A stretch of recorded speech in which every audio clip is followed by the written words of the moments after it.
Is PRP able to prevent knee replacement surgery? Hey folks, I'm Dr. Jeff Williams with Creekstone Integrated Medical right here in Amarillo, Texas, and I'm coming to you this week to talk to you about getting rid of pain and avoiding surgery. Can't we all get on board with that? Of course we can. Before we jump in though, I promise you have friends and family members of all ages that are having knee and joint issues. Some are facing big surgeries for the issue. Share this video with them, won't you? You may make a big difference in their lives because you just took the time to care and share this video with them. Now let's start by saying that claiming any treatment can prevent a specific surgery, that's a pretty bold thing to say. Understand, everyone's different, and that's why results differ from patient to patient. However, it's absolutely appropriate to look at the research that has been done, the effects that have been noted in the research, and where the treatment trend is going these days. So let's do exactly that, okay? The first thing we want to be clear on is what exactly PRP is. It's kind of new. PRP stands for platelet-rich plasma. It's a newer treatment, like I said, in which the provider draws blood from the patient, spins it down in the centrifuge to separate the parts of the blood right there in the office while the patient is sitting there, then extracts the plasma that's separated from the rest of the blood through the centrifuge process, and then finally the provider takes that platelet-rich plasma back and they put it back into the patient's complaint area or their problem spot, their injury. So again, you draw blood from the patient, spin it in the centrifuge, collect the plasma from the blood vial, and then re-inject that plasma into the patient's main complaint area. So it's pretty straightforward. PRP has little to no adverse effects or problems or allergic reactions because the cure came from the patient themselves. So it's perfect in that regard. Other common joint treatments include like other things other ways of treating joint pain would be like cortisone injections and hyaluronic acid. Now cortisone only treats the inflammation, and PRP has beat cortisone and hyaluronic acid in several randomized controlled research trials. Now, why does PRP plasma injected into a problem spot in this way, why does that make any difference? Well, the plasma contains healing platelets in the blood that when concentrated and injected back into, say, your knee, for example, may provide you with pain relief by way of regenerating, repairing, and replacing damaged knee tissue.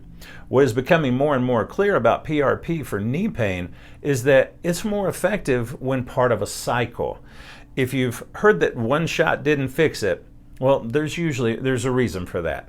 Our medical providers spent time in Dallas with colleagues and PRP professionals to find the very best way to get the very best effects from this treatment. PRP shows the best results when done as part of a cycle of PRP treatment combined with low-level laser and targeted exercise rehabilitation. Pain almost always responds to a multimodal approach, which is exactly what we offer here at Creekstone Integrated Medical. One research paper concluded, quote, platelet-rich plasma injections delay the need for knee replacement, and 85.7% of the patients did not undergo total knee replacement during the 5-year follow-up. 87%, folks. Now, many folks do go on to have knee replacement, but PRP can delay it significantly, and there are absolutely those avoiding it altogether. Some patients have been told that their knee is bone on bone, but they're too young to have the replacement surgery. Some would do replacement, but they can't be out of work for that long, or they're active in sports and they just can't do it. Some patients have had a knee replacement on one knee and they don't want to do it on the other knee if they can avoid it. So let's be clear from the top here. PRP, it doesn't work for every single patient. There's no silver bullets. There's no guarantees in healthcare. There's just not. Sometimes joints are they're simply too far gone. They can't be salvaged through PRP or really much of anything else. Every treatment has its limitations. For example, if a patient's knee can't be bent, the integrity of the joint's probably compromised too significantly for anything to help. And sometimes the limitation is due to the doctor or the patient just giving up too soon and not staying the course and sticking with it. Remember, it's not just one shot and bam, you're cured. It's not instant relief.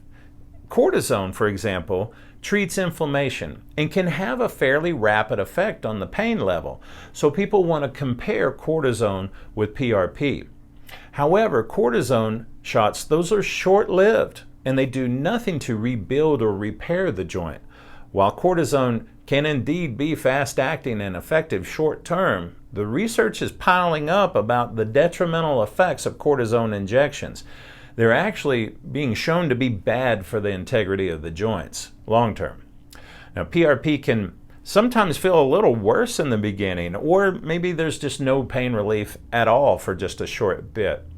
PRP is not like cortisone. While with cortisone nothing is being healed, PRP brings healing through inflammation. When tissue is repaired, the inflammation goes away. Cortisone is short-term. PRP is long-term. There's actually MRI evidence showing that PRP can regrow cartilage. A January 2020 study published in the Journal of Pain Research investigated the effect of PRP on cartilage characteristics by special MRI sequencing in knee osteoarthritis patients. And all the patients were women and about 58 years old. And here's what the researchers wrote. In this double-blind, randomized clinical trial, patients with bilateral, meaning both sides, bilateral knee osteoarthritis were included in the study. Each patient's knees were randomly placed into the control or the treatment groups, one or the other. One of them got treatment, one of them didn't. PRP was injected in 2 sessions with 4-week space gap in between the treatments in the PRP group. They also, pain questionnaires were utilized and MRI were performed on all of the patients. So what they found here, in the PRP group, all of the radiologic variables like patellofemoral cartilage volume, synovitis, and medial and lateral meniscal disintegrity, with the exception of subarticular bone marrow abnormality, they all had significant improvement, all of them. In a comparison between the 2 groups, patellofemoral cartilage volume and synovitis had significantly changed in the PRP group.